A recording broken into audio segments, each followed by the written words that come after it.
মাছ রান্নার রেসিপিটা হয়ে গেছে।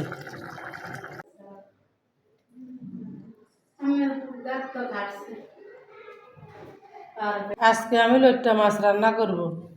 টমেটো, পেঁয়াজ, ধনিয়া কাঁচামরিচ কাটি নিছি। আর হচ্ছে যে লইট্টা মাছ, সাগরের লইট্টা মাছ, খুব সুন্দর লইট্টা মাছ নিয়ে আসছে।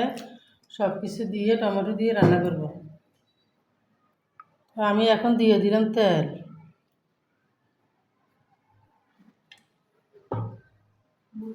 মাছ দিয়ে দিলাম। লইট্টা মাছগুলো আমি সুন্দর করে ধুয়ে পরিষ্কার করে নিয়েছি। এখন লইট্টা মাছগুলো দিয়ে দিলাম।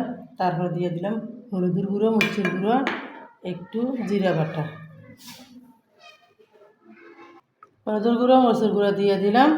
তো এখন আমি দিয়ে দিলাম পেঁয়াজ কুচি দিয়ে দিলাম, তার সাথে টমেটো, তার সাথে দিয়ে দিলাম কাঁচামরিচ। তো আমি সব কিছু দিয়ে দিলাম। আমি দিয়ে দিলাম অল্প পরিমাণ লবণ, দিয়ে সব কিছু হাতে দিয়ে দিলাম, দিয়ে হাতে মাখতেছি আমি। আসলে সাগরের লইট্টা মাছ ওগুলো একটু বরফ দেওয়া মাছ তো, সেই জন্য সব কিছু দিয়ে একসাথে হাতে মাখি ফেলতেছি আমি। হাতে মাখে এখন চুলের উপরে বসাই দিব। আমার হয়ে গেছে, মাখানো হয়ে গেছে। তো আমি হাত ধোয়া একটু পানি দিলাম, হাতটা দিয়ে একটু পানি দিয়ে দিই। পানি আমি আর দিব না, এই পানিতে আমার হয়ে গেছে শেষ।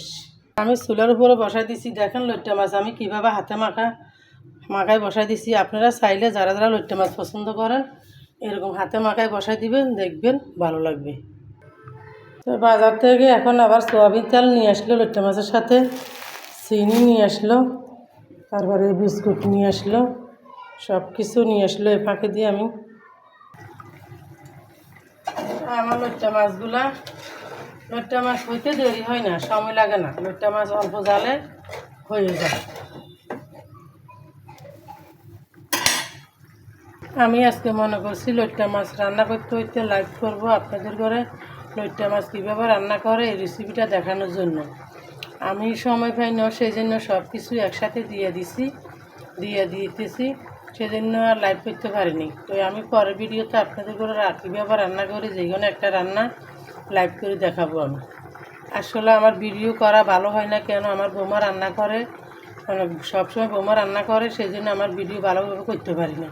বৌমা রান্না করে ফেলে, আমি আস্তে আস্তে বৌমা রান্না করে ফেলে, সেজন্য।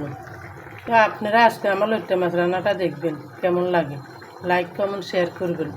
আমি পান খাইতে খাইতে আপনাদের সাথে কথা বলতেছি ভিডিওতে।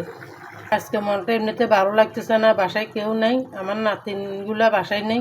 ওরা থাকলে তো চিল্লা ফাল্লা অনেক ইয়ে করতে, আজকে মনটা ভালো লাগতেছে না, ওরা নাই যে, সেই জন্য একা একা ভালো লাগতেছে। তো আমার লইট্টা মাছ রান্না হয়ে গেছে। দেখেন আমি এখন উপরে দিয়ে ধনিয়া পাতা ছিটিয়ে দিয়েছি, আমার রান্না হয়ে গেছে। কি সুন্দর কালার, কি সুন্দর একটা গ্রান বের হয়েছে দেখেন লইট্টা মাছের থেকে।